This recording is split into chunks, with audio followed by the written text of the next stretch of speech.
leadership, his service, and for spending time with us. It's a privilege to welcome him today.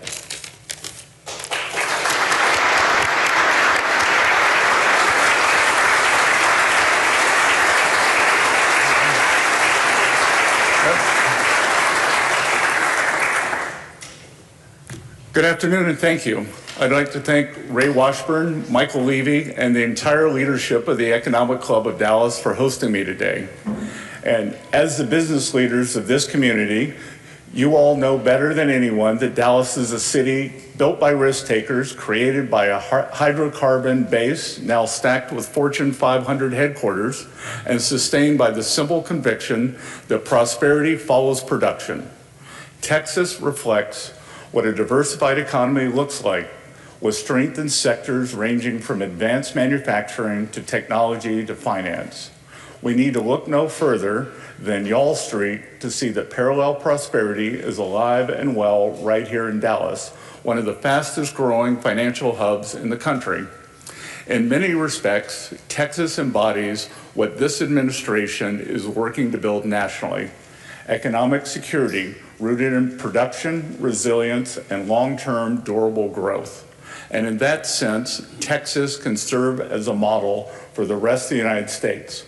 Economic security is the foundation that allows a country to fulfill its most basic obligation of safeguarding its people.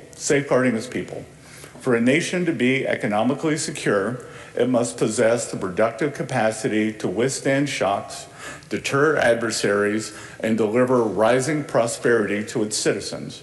Unfortunately, past administrations lost sight of this fundamental truth, allowing faux efficiency gains and short-sighted profit obsession to eclipse security, resilience, and long-term value. President Trump saw the points of failure decades ago, and he has made clear that we cannot compromise on economic sovereignty, accept structural vulnerabilities, or allow strategic industries to erode as a result of outdated or misguided assumption. At President Trump's direction, our administration has therefore made economic security the centerpiece of our economic policy. Today, I will share our strategy for putting America first by reprioritizing economic security, which rests on three pillars. First, industrial and technological dominance. Second, investment in America. Third, preparedness. From the earliest days of the Republic, our founding fathers understood that independence required economic security. The ability to produce essential goods, sustain public credit, and foster domestic industry was seen as the foundation of sovereignty by Alexander Hamilton, and it still is. After the World Wars, the United States made deliberate concessions in trade and industrial policy to help allies rebuild and defend against the threat of communist expansion. Those decisions contributed to decades of global stability and growth, but with a trade-off. As markets became freer, they did not become fairer. With the China shock of the 21st century, strategic industries were hollowed out, supply chains consolidated overseas, and we became wholly dependent on single foreign suppliers within certain sectors. In just over a decade, between 1999 and 2011, the United States lost nearly 6 million manufacturing jobs. That led to not only employment loss and wage depression, but also to diminished productive capacity and, importantly, resilience. A nation that cannot produce the critical goods and resources to sustain itself is exposed and vulnerable to coercion. The COVID-19 pandemic fully exposed these vulnerabilities on the world stage for our own people, our adversaries, to witness. This administration is encouraging American companies to reduce single points of failure by diversifying their production and, importantly, bringing critical outputs back to the United States. Our policies have compelled firms to reassess their sourcing strategies and pour trillions in new investment back into American manufacturing and strategic sectors. Historic trade agreements have begun resetting the global trade paradigm. And over time, diversified supply chains also reduce inflationary volatility by lowering the risk of sudden disruption. 1 year into the president's second term, we are already seeing and will continue to see results. Industrial might and technological dominance are mutually dependent and reinforcing, which is why the U.S. must maintain its technological edge. The global economy is undergoing a period of rapid transformation with breakthrough advances in AI, quantum computing, and advanced manufacturing. The countries that adopt and deploy these technologies most effectively will shape the next era of growth, and the world is counting on America to lead, as we always have.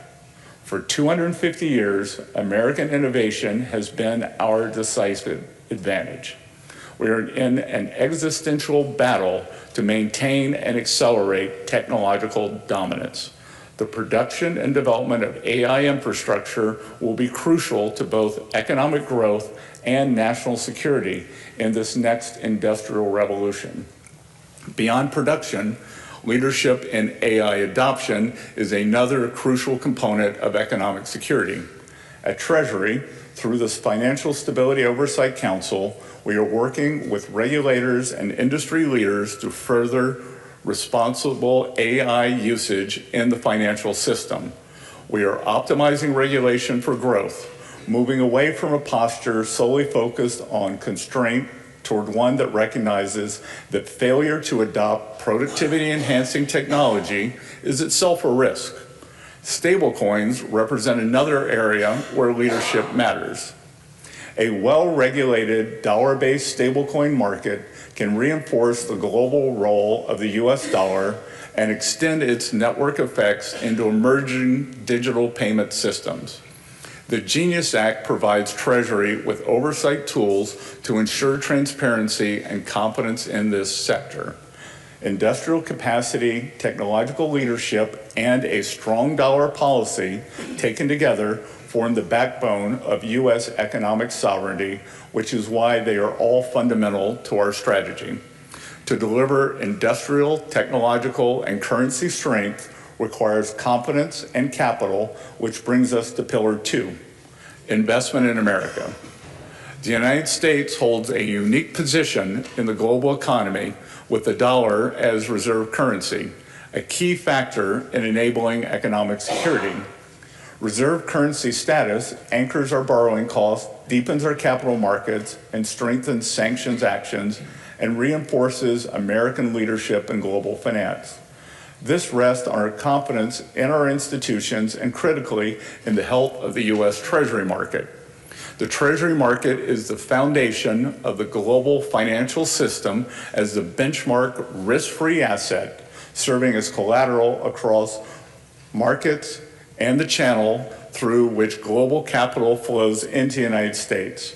Preserving the strength, liquidity, and credibility of that market is central to economic security and is not something that can be taken for granted. Investment in America also means ensuring that capital flows to sectors that enhance long-term productivity and strategic resilience. To do so, we are focused on tailoring fit-for-purpose regulation. Over the next 6 months, Treasury will engage industry, academia, and national security experts to evaluate how supervisory frameworks can better mobilize capital toward sectors critical to national strength, advanced manufacturing, energy infrastructure, semiconductors, and defense innovation. Economic security also depends on broader participation in wealth creation. Almost 40% of Americans today have no exposure to the U.S. equity market. This means they participate in the world's greatest economy as workers and producers, but not as owners.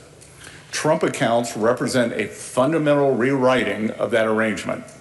Under this initiative, every eligible American child will receive a $1,000 Treasury-funded seed investment at birth, invested in a diversified index tied to the long-term growth of the U.S. economy. Additional contributions can come from philanthropists, families, employers, and state governments.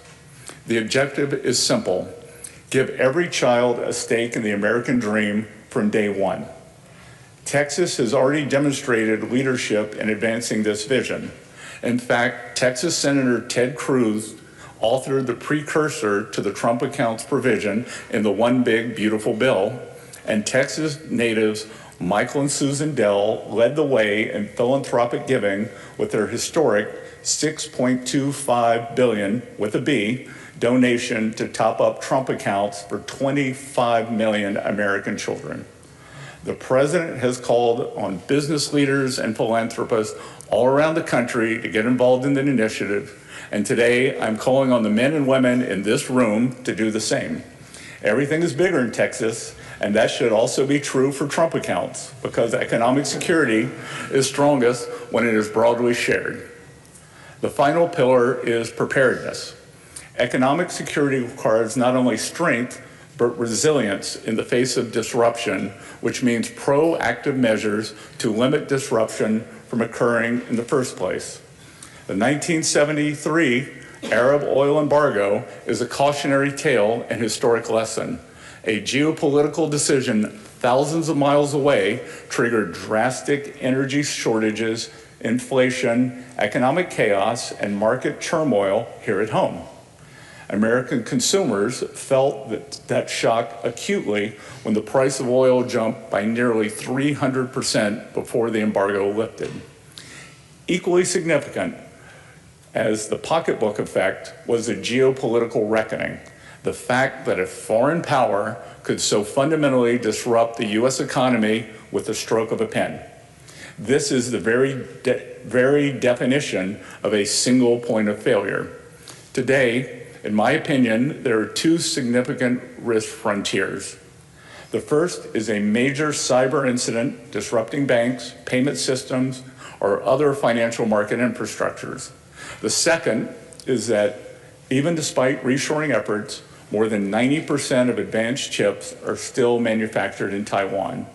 Creating physical and digital safeguards therefore underpins economic security by preventing geopolitical or operational shocks from mutating into economic disequilibrium and a broader loss of confidence. In today's environment, preparedness must also include deterrence.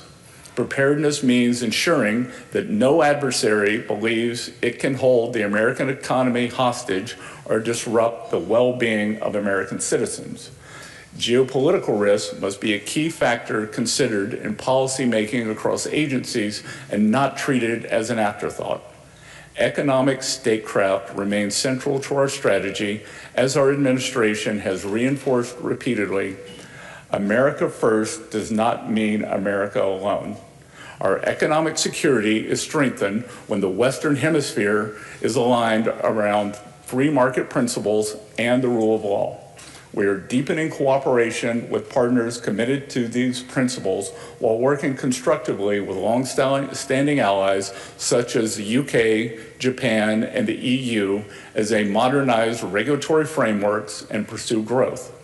As the U.S. hosts the G20 this year, we reject the premise of weakened global growth and intend to advance a results-oriented growth and economic security agenda promoting deregulation, competitiveness, and reciprocal opportunity. This will further our own economic security, and we stand ready to support allies who share these goals. On the eve of our great nation's 250th anniversary, we recognize that economic security is foundational to our ability to thrive for the next 250 years. Under President Trump's leadership, we are restoring industrial capacity, reinforcing technological leadership, expanding economic opportunity, and strengthening resilience.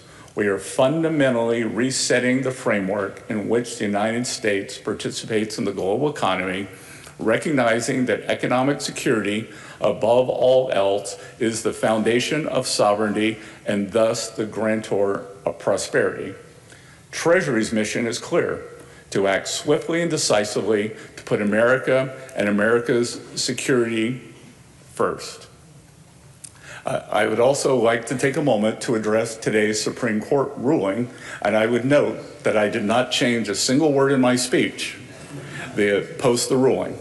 President Trump will always put our national security and Americans first. And as I have said before, the president has multiple tools in his toolbox. Let's be clear about what today's ruling was and what it wasn't.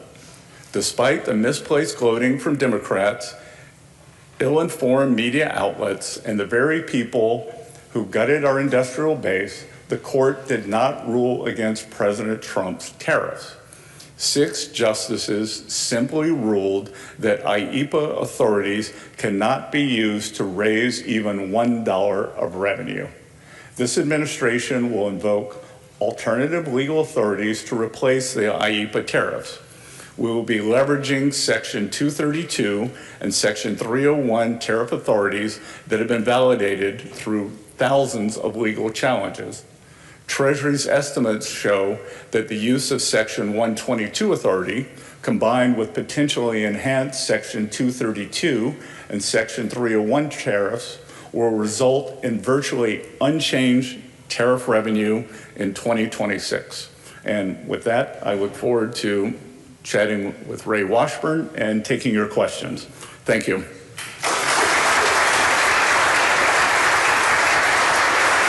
Please welcome Ray Washburn to the stage.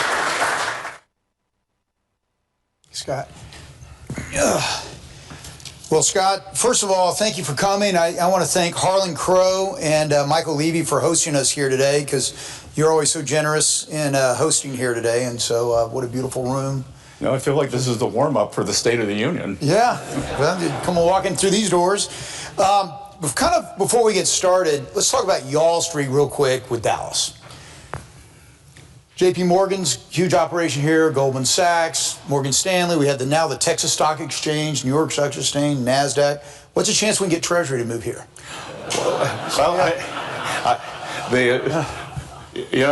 I wouldn't mind coming for the next 18 months, because they're building the ballroom next to my office. Okay, yeah, on a construction. And one thing I can guarantee you is it's going to come in on time, it's going to come in under budget, but that means starting at 6 a.m. and going to midnight.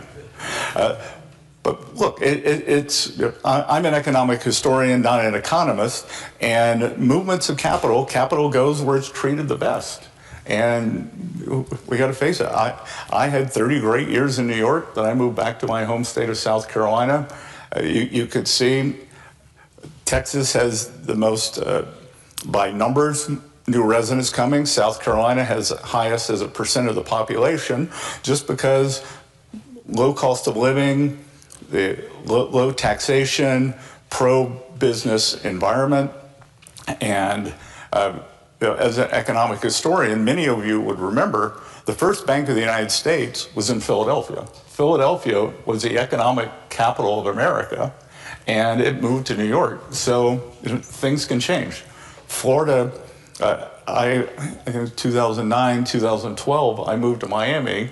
Everybody said, "Oh, you've gone to the beach." And I said, "No, I just didn't want to pay any state income tax." Right. And now everyone's in Florida now. Florida now has more assets under management than Connecticut.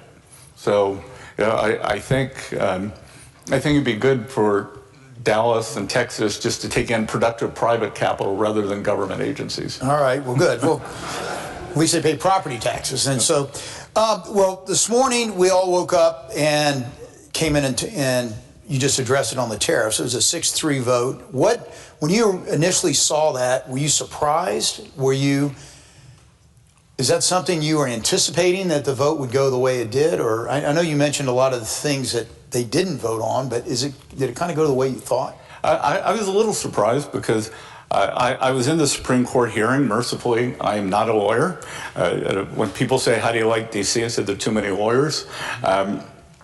But I think that what we saw was just a very narrowing of the definition of a president's ability to use IEEPA powers. So for those of you who saw the president earlier or have been following this closely, and I always found when I was in the private sector in my investment business. It was very good, separate signal from noise. And a lot of the noise is what Trump tariffs defeated. The only thing that was defeated is the ability for IEPA to collect even $1 of revenue. President, and I was at the hearing, and the justices agreed, and even the plaintiff agreed, that under IEPA, the president can install a full embargo. He just can't collect $1 of revenue.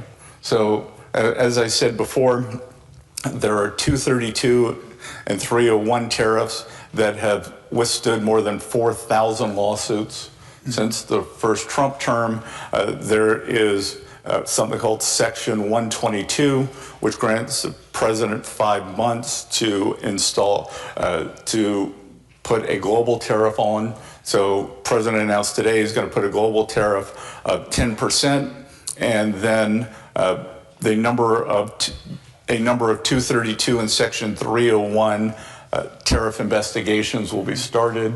Those take a number of weeks and months to implement. So I can tell you that the total amount of revenue that Treasury will collect this year will be little changed, if changed at all. So you've already collected around 175 billion or something? Well, that's since, that's under the IEPA tariffs. But is that going to be in dispute? Like, who gets it back, or what? Yeah, it's in dispute. Supreme Court did not rule on that today. They pushed it back down to the International Tax and Trade Court. Right. And my sense is that could be dragged out for weeks, months, years. So we'll see what happens there. But the look forward, no one should expect that the tariff revenue will go down. And roughly last year, the existing revenues, under the 232s, under the 301s, and some other collection mechanisms, were roughly equal to the IEPA tariffs. Well, that's going to be a food fight going after $175 billion, isn't it? So I got a feeling the American people won't see it. Yeah. Okay. Well, let's shift real quick and talk about kind of the shadow banking economy that's happened, because in the country right now, Blue Owl, people like that have come along, that there are a lot of commercial bankers in here that are now having to compete with unregulated capital out there. What's kind of your view on how that's grown so much in really the last five years or so, and that's unregulated outside of your peruse? So yeah, so it's really been about 10 years, yeah. And I think a lot of it. And again, I was also a financial institutions analyst in the early part of my career, so I followed the regulated banking system, the insurance companies, S&Ls when there were S&Ls.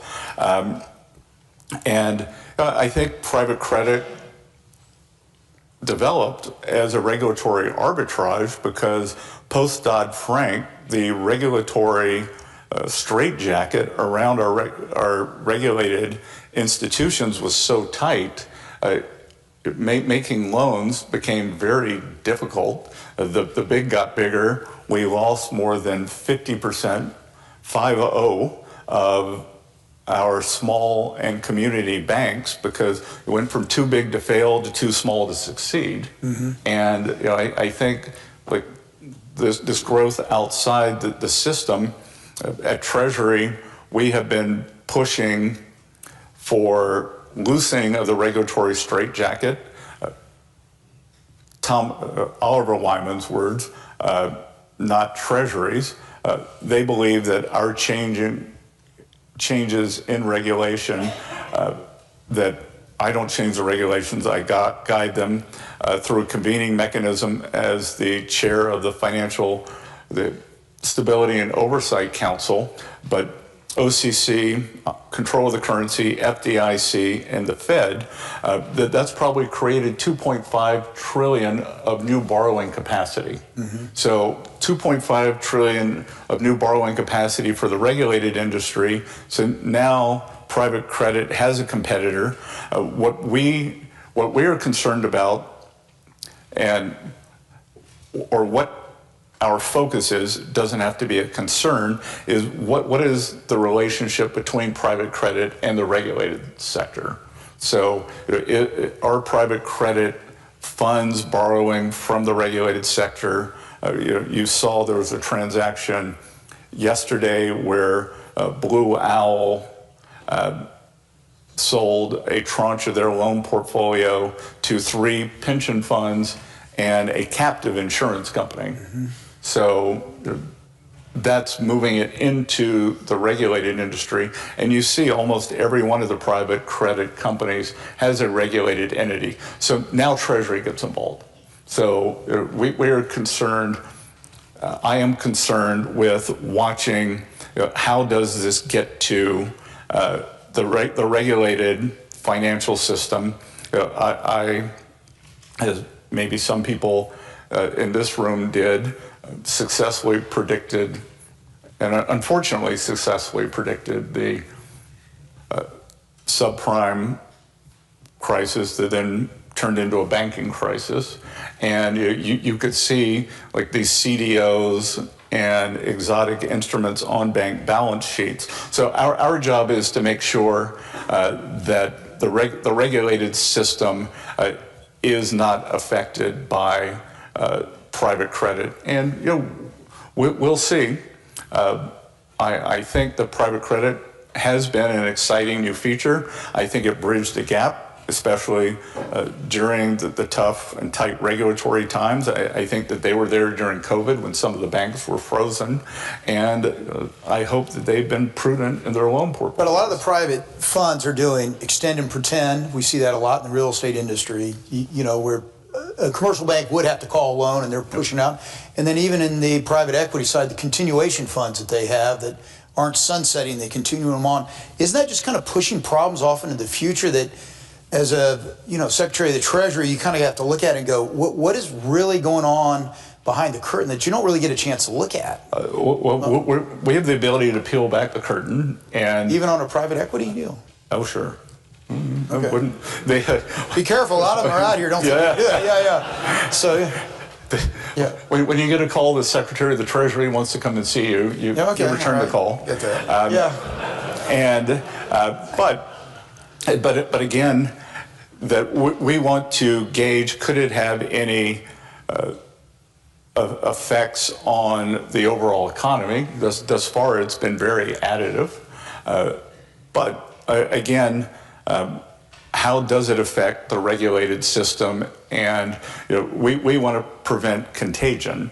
The other thing that I would say, and everyone in private credit, private assets, should listen to this, because at Treasury we are part of the rulemaking process for private assets going into retail.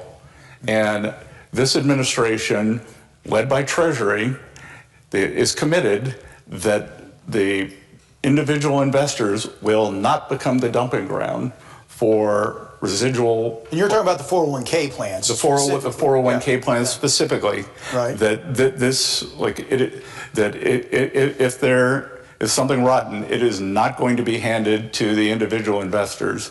And we are 100% with my colleagues at the Department of Labor committed to that. And look, it's to everyone's advantage that should individual investors be able to diversify into private assets? Definitely. But if the timing is bad, if there are a set of malactors, if intentions are bad, then it will be one of these things that it will be blocked for a generation. So we want to do it in a safe, sound, and smart way, both for the private equity firms and, most importantly, for the American investing public. Well, Wall Street's looking at this. Trillions of dollars are going to be unleashed into things that normally they weren't able to invest in, real estate and things like that. So there is a thought that valuations in hard assets are going to go up because now people have access. The small dollar investors can go in there. But you're right, are the fees laid on it so heavy by the big firms and things like that? But you can't really regulate that. Well, we can't regulate that, but what we can think about, some things to think about, perhaps private investors shouldn't get a continuation fund. Like if you weren't in the original fund, then a private equity firm shouldn't put 401ks into a continuation fund. If there's a credit that's already in your private equity business and you do a follow-on loan, then maybe that's not appropriate. Maybe just de novo loans to new entities would be more appropriate. Well, so again, we want to make sure that the 99% of good actors do not get polluted by a couple of bad actors that seems to happen every couple of decades. So let's go back to banks for a second. I've served on the board of some smaller regional banks here, and so many have been, in the past, have been rolled up, and then really mergers until the Trump administration came along had pretty much died for 4 years, and people doing de novo banks, that's kind of gone away. And so what's your view on the banking system in the United States?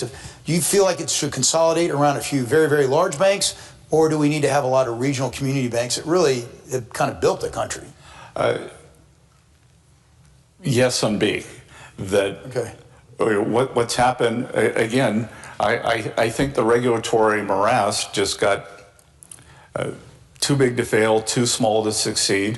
One of the things that I've been working on, and it's both sides of the aisle, and it's Senator Hagerty from the Tennessee, Senator also Brooks from Maryland, are pushing for small and community banks to be able to have an enhanced non-interest-bearing account.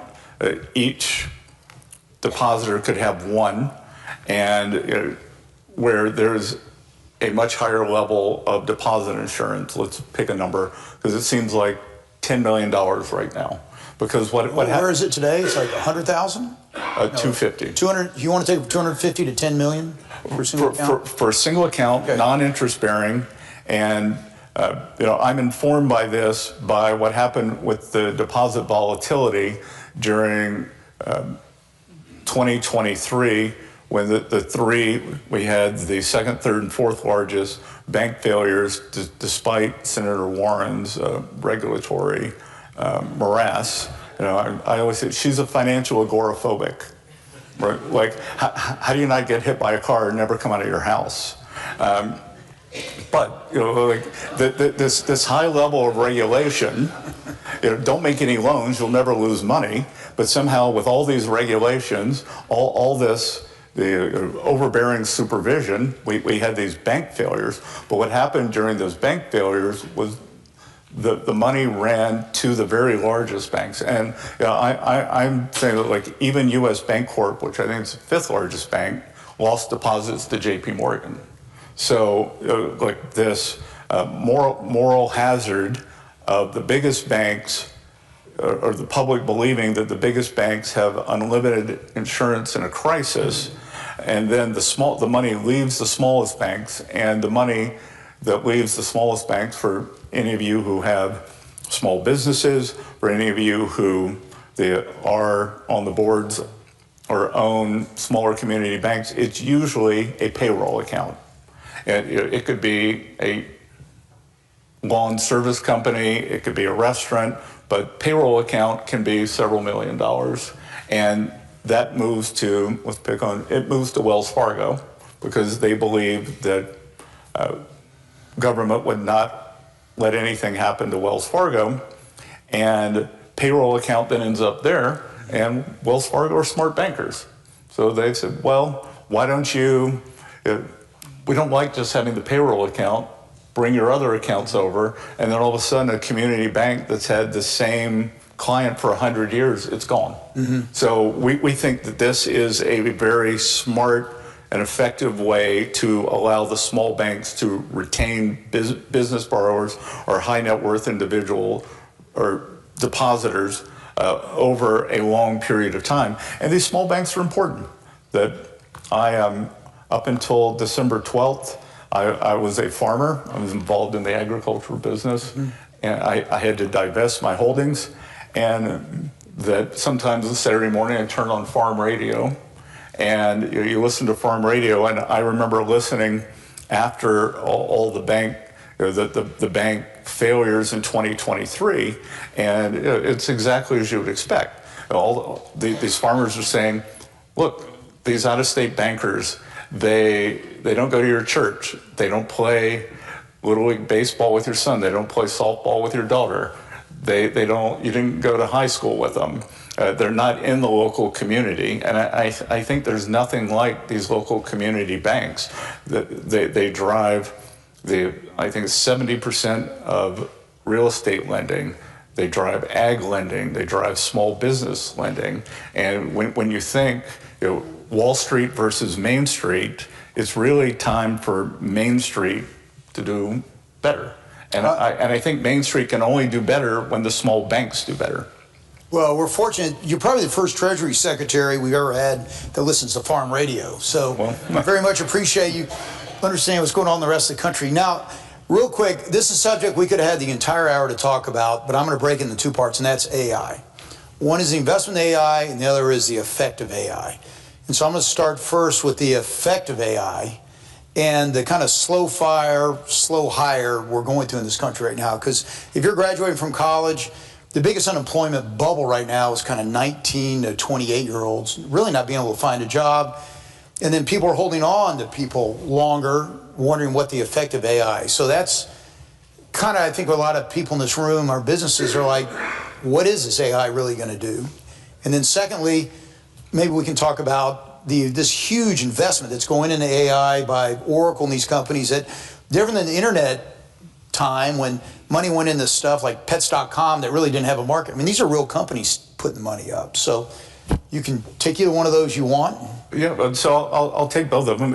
One, I think it's very hard to disaggregate what's the effect of AI and what's the effect of the COVID employment trends holdover. Okay. Because I'm sure anyone in this room, employee retention during COVID was dire. I mean, my firm, we started paying quarterly or mid-year bonuses for the first time ever for employee retention. When I left just over a year ago, we'd stopped that. But I think as you said, slow to fire, slow to hire.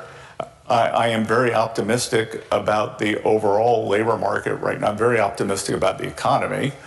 That historically, when I used to have to analyze economic data to make market bets, I always found that you were going to see an acceleration in the employment market when the temporary staffing companies did well.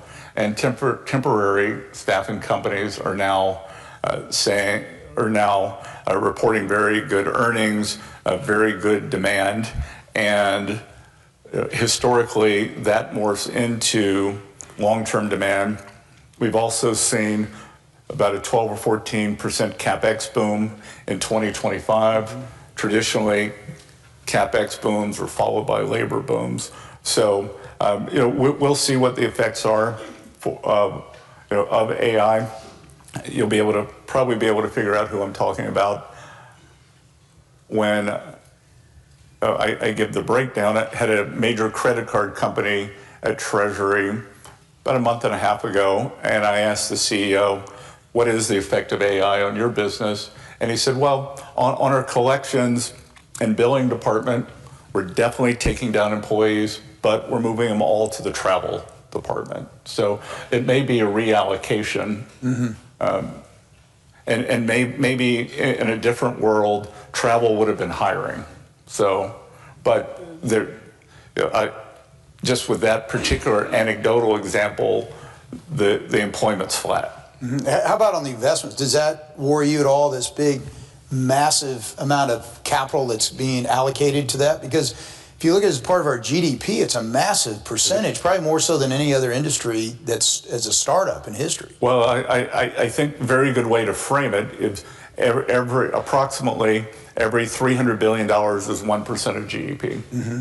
So every time when you read that there's going to be 600, make it easy on me, 600 billion of AI, that's too. But is that a disproportionate share? If you go back and you look at railroads, electrification, mm-hmm. No. Internet, it's probably more compressed. Mm-hmm. And I think the reason it is more compressed is that the hyperscalers with Google, Microsoft, Oracle, Meta, probably leaving out a couple, OpenAI, well, that's a de novo company. But these are big companies with big balance sheets, mm-hmm. and for them to do big CapEx doesn't strike me as speculative. Like for Microsoft, even for Microsoft, $120 billion check's a big check, mm-hmm. but they've got the balance sheet. They can hold the leverage. Okay. Well, we have about 5 minutes left, so you were gracious to take a couple questions from the audience. So, anybody? We have the microphone here. Rob Walters over here. Yeah, I can do that here. I want to ask you about our national debt. Move. I think the received wisdom is there are three ways out: growth, austerity, inflation. I'm no economic historian, but I don't think there's ever been a nation that has grown their way out of very high national debt. Austerity, best I can tell, the American public and their elected officials are not too enamored of austerity as a way out. Is inflation the only way out? And my question is, where does that fit within our hierarchy of priorities? And is inflation the only way out? Sure. So I do think there is the ability to grow our way out, but I think it has to be a combination of A and B. And I would add there is a D, repudiation, but that's not on the table.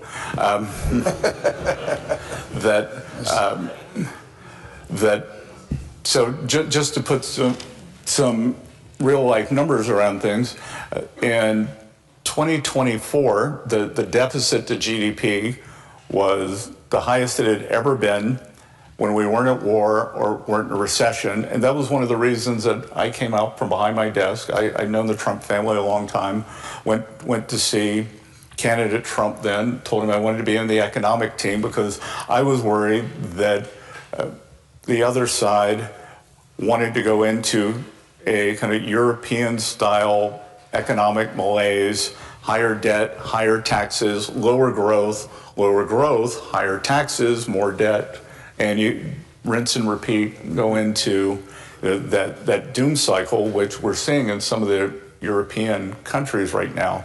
So 2024, 6.9, 7% deficit to GDP. 2025, by restraining spending and growing the economy, 5.4% deficit to GDP. I've stated that I would like to get back down to 3% deficit to GDP by the time the president leaves office. And at that point, not only is the debt stable, but you start reducing the debt to GDP. So it is possible that if you restrain spending and grow the denominator, then you do de-lever. And I think we've seen that for the American people, inflation's not an option. Yeah, well, the entitlement programs too, we got to get that. I think this administration needs to get current spending under control, and then the entitlement programs, you got to do the short term before you can do the long term. Okay. Yeah, right here. Mr. Secretary. Hang on just a sec, because they're recording this, if you can get. Sorry. Mr. Secretary, the AI has been the topic of this conversation and most conversations about the future. You talked about the sectoral effects of AI, but give us your view of the macro impact on our economy. I think we don't know yet. I think that I think you got to have an open mind. That my 3 AI whisperers all called me within the past 10 days and said that the acceleration with AI agents from December to February had been the same so in 2 months, had been the same that it was in the past 2 years. So the capabilities, it's really, when you think about a hockey stick, I don't even know what this would look like. And I have an open mind, and I think obviously productivity growth, and we'll see what the implementation is. And then I think we also don't understand what it means for the U.S. vis-a-vis the rest of the world. That's why in my talk that imagine a world where the U.S. is so far ahead of AI. There's China, there's the U.S., and then there's everybody else. With AI, what's a call center in India worth? What are other countries going to do if we have this productivity boom? Because keep in mind, European Union and the U.S. 2000, 2005, we had the same size GDP. Now we are more than 50. I don't know whether it's 100% bigger than the EU. So I mean, we've just passed them. So could you see the U.S. pull away? Maybe. So the secretary's going to have to leave. He is going to a rally for Trump accounts, which he spoke about earlier. And I don't know how much y'all took of that, but I went to the kickoff in D.C. about, I don't know, 3 weeks ago or something when they kicked it off. But it really is amazing that, the Dell family stepped up for, as you said, $6.25 billion to help fund these things at $1,000, and employers can match it. And so any of you with a company that want to match it with your employees, that's something, as he said, is, I'm doing the sales pitch for you here, but yep. It really is an interesting deal. I didn't know anything about it until I went to D.C. and saw it, but I think that's going to be a major, for President Trump, his major legacy. Look, I think when we see like Mayor Mondami in New York, part of that is disaffected, mostly younger people who have given up on the system. And when you see the exact numbers, 38% of American households have no exposure to the equity market. So for the next 4 years, every child born is going to get a Trump account, $1,000 from Treasury. It's going to go into an S&P fund. It is locked up for 18 years. We're going to do a ton of financial literacy. But I think more importantly, it's going to be a real-time experiment, because now every family is going to be able to look on their phone and they will care what the stock market's doing. Is it going up or down? Is it? And all those accounts can be topped up. Any child under age 18, family can open one. They won't get the $1,000, but Susan and Michael Dell are actually giving the money to the bottom 80% of income zip codes, and it's for the kids who aren't getting the $1,000. So I think it's going to, I mean, it's an amazing amount. When the president announced it, he looked at Michael and said, Michael, $250 million's a lot, but right. You did $6.25 billion. Yeah. And so it's about $250 for every child in America who is not in the top 20% zip code. So you can adopt a school district, you can adopt a zip code. There are lots of ways to do it. They're going to launch. But the thing's for a company, if the government's giving you $1,000, a company can match it, put $1,000 in. The compounding, is that right? The company can put up to $5,000. Okay, well, the compounding effect over that period of time for a company, if they just put $1,000 on top of the $2,000, it ends up being worth hundreds of thousands of dollars at that point. So it's available to the children when they turn 18, or you can roll it into a retirement account and then let it roll to 60 or 65. And then studies have shown that when we hear a lot about food deserts of families not being able to have access to good nutrition, there's also a financial services desert. And if you think about 25 or 30 million of these accounts being open, then all of a sudden, Christmas, birthdays, relatives can just drop in $20 each month. And I just think this is a game changer. I think it's going to get everyone interested in the markets. And my experience studying financial history is people who own part of the system don't want to bring down the system. And I think it just does create this new enthusiasm. I think this is going to be the most important program since Social Security in terms of financial security, because for working Americans, Social Security is the bedrock of their retirement. It's the defined benefit plan, guaranteed monthly payments, but then on the other side, you'll be getting this lump sum, and at age 60, or if you want to take it out, whether it's $5,000, $10,000 from just the original $1,000 and compounding, use it to start a business, to purchase a car, part of a home down payment, because I had the Mortgage Bankers Association in the other day, and they said that they have a 70% fall off rate from people who start a mortgage application and don't finish it. One of the biggest impediments is $2,000. Wow. That families can't do the $2,000, whether it's for title insurance or some other payment. So I think that these things can be leveraged. Look forward to working with you all. And again, financial literacy has been one of our family's charitable endeavors over the past 10 years. So this is kind of a dream for me. Well, thank you for coming. You're doing a great job, and appreciate coming back. Thank you.